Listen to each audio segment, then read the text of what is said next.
You ever walk into a room and just know you're about to be underestimated? I mean, really underestimated, the kind that makes you want to laugh, but you keep your poker face, let them think whatever they want? That's how it started. I was just another black woman, barely noticed in a sea of white belts and overconfident men, until one overgrown sensei decided I'd make the perfect example for his latest demonstration. Yeah, that happened. But nobody in that gym was ready for what came next, least of all him.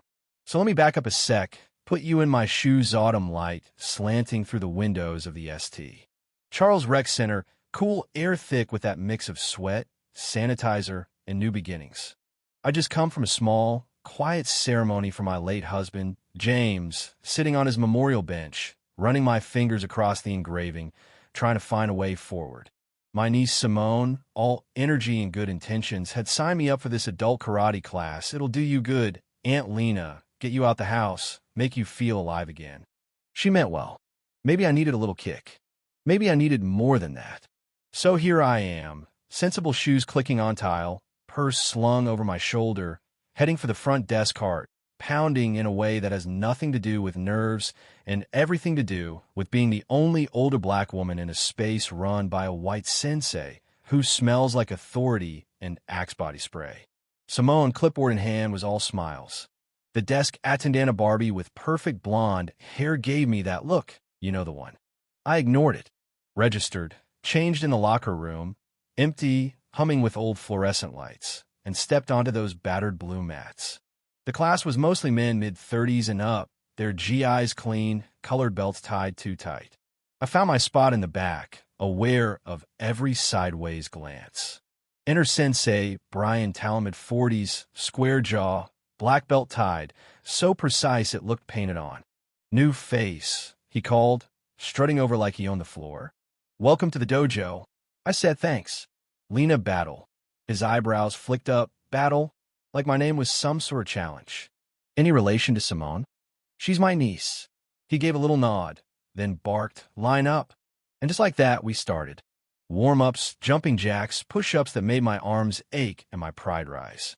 He watched me like he couldn't decide if he wanted to correct me or catch me out. The other students kept their distance. One whispered, "First time?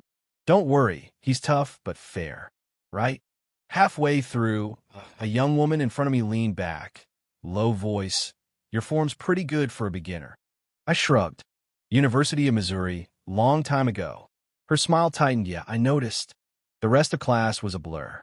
I moved like I remembered, even if the room didn't feel like home.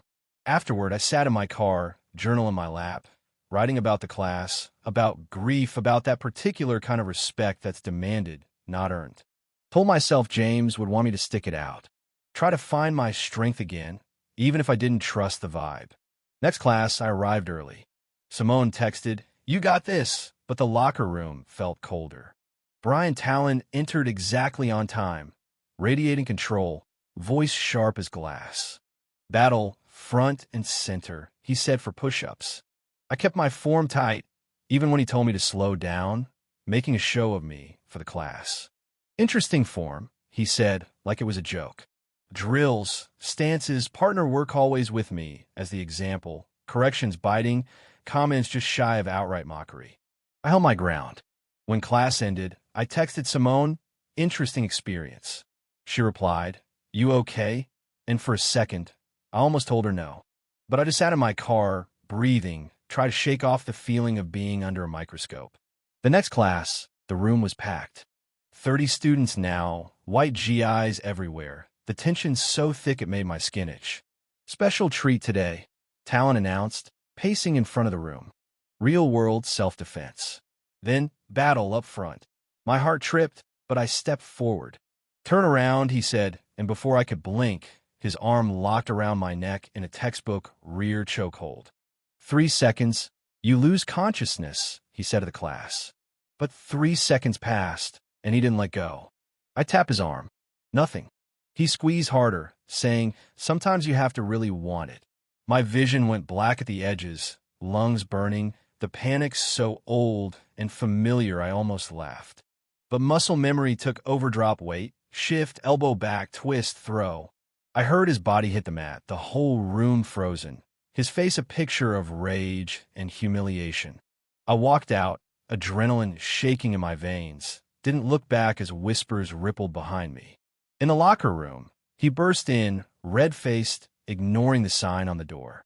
"You just assaulted an instructor," he yelled, reaching for me. I stepped aside, redirected his arm, heard the pop as his shoulder gave way, the crack as he hit the tiles. Women screamed. Someone called 911. I stood there, calm, while he writhed and cursed. When the crowd parted, I walked out. Simone met me outside. "I saw everything," she said, breathless, scared, and proud. We got dinner, barely spoke, both knowing this was far from over. Next morning, 2 cops showed up at my door. "Mrs. Battle, you're under arrest for aggravated assault." The handcuffs bit cold against my wrists. Neighbors watched as I was led away. At the station, my lawyer Carla Winston arrived, fierce and focused. "He's claiming you attacked him," she said. "He's got 5 witnesses, students from the class backing his story. You follow me in, Carla. He started it. I believe you. But they're pushing for maximum charges." That night back home, I found a note taped to my mailbox. "You picked the wrong one." No signature, just a threat. I started connecting the Stalin City grant, the youth program, funneling kids into his classes, the funding, the shell companies, the silence. Turns out, this wasn't just a bad Sensi, it was a whole system. Money flowing through nonprofits, kids pressured into leadership retreats. Nobody returned from the same. I reached out to Deshaun, an old friend running youth programs at a community center. He pulled out a thick folder, names, dates, bruises, missing kids. "You're the first one who fought back," he said, and didn't disappear. As if on cue, Simone called. "Someone slashed her tires at work.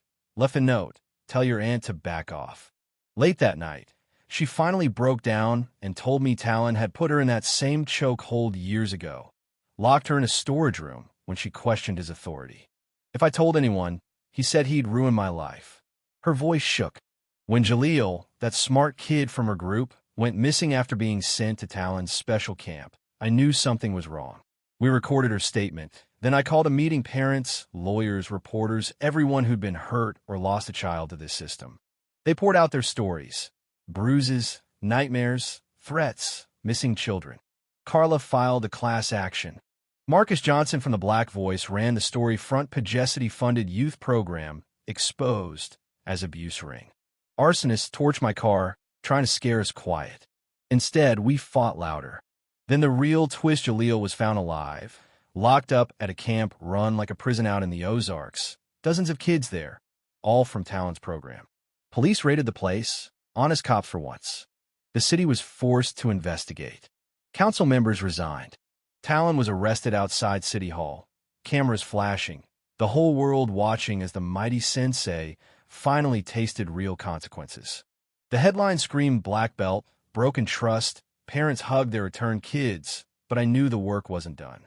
We took Talon's hush money and used it to build something better: Battle House, a new community center, free classes, counseling, a safe space for every kid who needed strength without fear. Simone taught the first class, Deshaun ran therapy groups, Jaleel watched quietly from the back, healing a day at a time. You ask me what justice looks like? It's not just seeing the bad guy go down. It's watching kids who were taught to be silent finally learn to speak, to stand tall, to fight for each other. And now, every morning, I see sunlight paint our blue mats, hear laughter where there used to be cries, and know we turned pain into purpose. So tell me, after all that, who gets to define justice? Is it the council, the police, the ones with the money? Or is it the community that rises together after the fire? I'd love to hear what you think. Drop your thoughts below, share this story, and subscribe for more, because trust me, next time, the fight for truth gets even wilder.